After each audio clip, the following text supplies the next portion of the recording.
This is Robbie Ward. I'm the innovation reporter for the Greenville News. I am joined today by Austin Choi Fitzpatrick. He's an assistant professor in the School of Public Policy at Central European University. It's an American university in Budapest, Hungary. His research has included social movements in India, Budapest, the United States, elsewhere. More recently, he's studied the use of drones. Um, Dr. Fitzpatrick, I appreciate you joining me today. Thanks for having me. I appreciate it. Well, with recent protests in Ferguson, Missouri, and other places throughout the United States and other parts of the world, we've seen the rise of social media technology to help amplify voices of protest and also to used by others to combat those protests.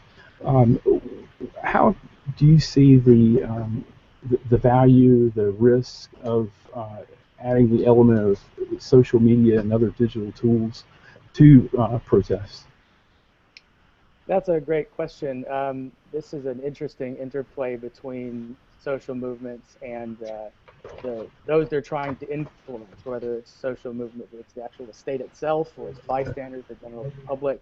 And this is different tactics have been used throughout history to actually adopt different technologies, whether it's a printing press long time ago to cell phones today. We're experimenting with drones now that are being used both by protesters to raise awareness about how many people actually came to protest, to add legitimacy to some of their claims.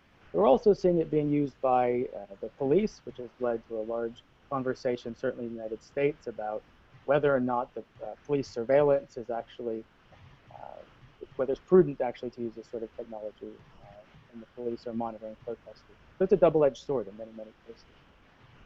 Yeah, well, certainly in Ferguson, Missouri, I've seen many protesters involved there who actually live stream their experiences so that thousands of people throughout the world can watch exactly what they see during the protests. What significance do you see this element of unfiltered, immediate video footage of people immersed in these protests? Yeah, well, protests really rely on having a larger audience than just the individuals who are engaged in a protest. It's the general public that they're trying to influence, who then can help amplify their arguments in pushing, let's say, policymakers to make change, or in pushing the police to reform their policies, as in the case in Ferguson. And so this relies fundamentally on human empathy, on one set of people looking at the actions or claims or statements of another set of people and say, I get that fundamentally, I understand that argument. And this is something we used to do with the novel, actually, a long time ago, and now we do it with Twitter, or we do it with videos and through social media networks, and we connect with people we trust who then say, hey, take a look at this, and we see these things, and it helps us to better put ourselves into the shoes of others and to actually feel empathy. And then the challenge, though, is to take that feeling that individuals feel when they see a video that's going viral, let's say, and then to do something about it. And that's where the social movements and protesters are really facing some challenges, which is if something goes viral, or if people click like or share something, how to actually transfer that sort of enthusiasm and energy into real change, whether it comes to policy or politics. And that's a real challenge. I saw the picture. I understand that recently there were protesters in Taiwan who used the hands up motion to suggest solidarity with the Ferguson protesters. In terms of this immediate reach and connection with like-minded protesters throughout the world, what value does this bring in terms of organizing, in terms of sending messages of um, of protests worldwide. Yeah, that's a really great question. This is a really beautiful thing about social media and new technologies is they allow protest tactics to diffuse. And so we see the very slow diffusion, sort of in the old days of things like the sit-in, and these are spread very, very slowly. But now we see this diffusion very, very quickly. For example, we had protests against a new internet tax here in Budapest, and people were actually holding up their phones as a sign of demonstration, which is something we're seeing at the same time at protests in Hong Kong. You're rightly pointing out that this hands up, don't shoot tactic has actually also gone viral, if you will. And this is another way that people actually demonstrate solidarity with others, even though they may be very, very far away, either to make new claims, to say we want to actually be using this tactic for our own purposes in this new place, or out of solidarity with those that they're actually imitating or signaling their support for. Well, many, well, I say many years ago, maybe a decade or so, when people went to protest, they would literally just show up and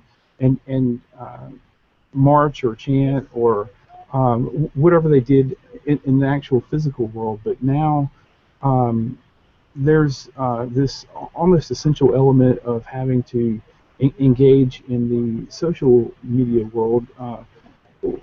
But uh, how how can this create challenges for the actual protesters? I mean, because if they're focused on immediately the situation in front of them, um, does it create a vulnerability if they leave themselves open to people in other parts of the country or other parts of the world attacking them online through social media? You mean attacking the events that the issues that they're actually trying to raise with their activism? Is that how you mean that? Yeah, yeah. Specifically, a university professor at Clemson, uh, he uh, live streamed, he tweeted, but he was actually quoted in a traditional media. A reporter with the Associated Press asked him for comment, and um, he was quoted as saying that one reason that he decided to participate in the Black Friday protests at businesses was to show that the Ferguson situation was not business as usual, and the story attributed his identification to include a professor at Clemson University.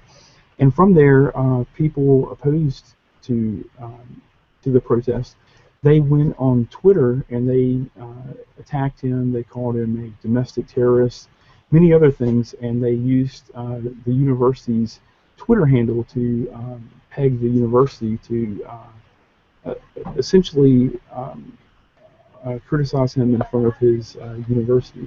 Uh, so years ago, in the South, protesters had to worry about physical um, dangers, but how serious can the social media world pose a threat to people seeking to amplify their message? Yeah, this is a great question because in many ways the real benefit of social media and of online activism is that it can spread very, very quickly, and it can get a message of hope and solidarity around the world almost instantaneously. The problem is that the converse is true, as you're rightly pointing out, that just as easily a backlash can form, or negative messages or exclusionary or nationalist messages can go viral just as easily. So this is one of those challenges with this much larger audience comes many more voices, and with those voices comes lots and lots of positive reinforcement, but also lots of negativity. And the challenge is to find ways that actually build on one and minimize the other. Sure. Well, kind of. go into some of your current research and areas of interest, drones. Uh, when I think of drones, I think of military military exercises, situations of war. Um, but now we're starting to see the use of drones related to protest movements. It reminds me of something along the lines of the novel Brave New World. What what implications exist with surveillance of protesters by authorities? We're at the very, very beginning of that conversation, I think. And as you rightly pointed out, the traditional sort of popular imagination about drones has revolved around predator drone strikes and around questions about targeted killings and this sort of thing. And so I'm come from the human rights world, and most of the conversation in the world that I live in is on that usage, on whether or not these are actually appropriate uses of this technology, whether or not it adheres to the traditional rules of engagement and warfare that we've had for the last while. And this is a live question for human rights advocates. The challenge is that we run the risk of missing opportunities to use this technology to actually benefit, I mean, coming back to protesters and the social movements to benefit individuals challenging the status quo and trying to expand rights and recognitions for the marginalized. And so I like to think that there are new uses for drones that benefit human rights that go quite different from targeted killings, but also from the commercial usages that Amazon, Google, and others are exploring. So it's all well and good if UPS is delivering things by drone, and there's a very large set of concerns about the United States um, targeting non-combatants and others with drone strikes. And I want to open a third line of the conversation and say, actually, these things can be used more positively. So you raised the question of surveillance, and this is a huge issue. In the United States, it's proven very difficult for almost any of the police departments who have actually purchased or acquired drones to actually start using them to surveil protesters. And so the LAPD has a drone, the Seattle PD has a drone, and neither have been able to launch them because there has been significant pushback from local communities with concerns around privacy, exactly the kinds of things you're raising right now. So, do you have the sense that the element of drones may enter the environment of protest movements, but just the government's, or particularly the U.S. government's, awareness of alienating the public for privacy could limit that in the immediate future? It's a great question. The FAA has had a really hard time trying to decide how to regulate drone usage by private citizens. And so it's been clear that commercial usage is not allowed at the moment. But the question is, what about hobbyists? What about investigative journalists? What about citizen journalists? What about activists and protesters? And this really falls into a gray space in the law. And so there's a real need for a sensible policy to come out that actually keeps the sky safe, but also keeps the public informed. And I think that's a real challenge for regulators. I wouldn't like to be a regulator right now trying to square that circle. And you mentioned some of the positive benefits of drones in the commercial business world for the public. Um, in terms of protest movements or human rights movements, how could you anticipate or what would you envision as a positive um, element of use of drones? So drones are currently being used all over the world in all sorts of positive ways. They're being used to track animal populations. They're being used to actually monitor and identify poachers of endangered species. They're being used to actually document flows of people, refugee flows in high-risk situations. And we're also using them to attempt to estimate the size of crowds. So what we were talking about protests earlier, a significant issue that comes into play with crowds is how large the event actually is. So often organizers are inclined to choose the highest end of an estimation range, and sometimes the police or the people who oppose them say, it was actually quite smaller than that. And the challenge is knowing actually who's right. And it turns out with drone technology, we can actually estimate the size of a crowd from an altitude that allows us to see a bit more precisely how many people are actually there. So I think this is a positive use for social movements who are trying to make a claim and say, we were there in large numbers and we really want our voices heard. And it's more difficult to tell them to sit down and to be quiet if they actually have the facts on their side. Interestingly, this isn't always the case, and so I've had people who support social movements tell me it's better if we don't know how few of us there actually were there. And my answer to them is it's best if the truth comes out, whether it comes out in favor of protesters or it comes out in favor of whoever it is that they were protesting. Sure, and I know it's quite a difference in time zones from Greenville, South Carolina, and Budapest, Hungary. So I won't keep you much longer. Moving forward in terms of envisioning technology, social media, in terms of protest movements, what do you see emerging that could benefit these types of movements in the future that doesn't currently exist or isn't a part of the widespread use? Something that doesn't currently exist that would be beneficial. That's a really wonderful question. I have an idea of an answer, and one thing is that in protests in other countries where authoritarian regimes try to shut down the very kind of social networking and social media connected technologies that you mentioned earlier, so Twitter, people using Facebook, Weibo in China.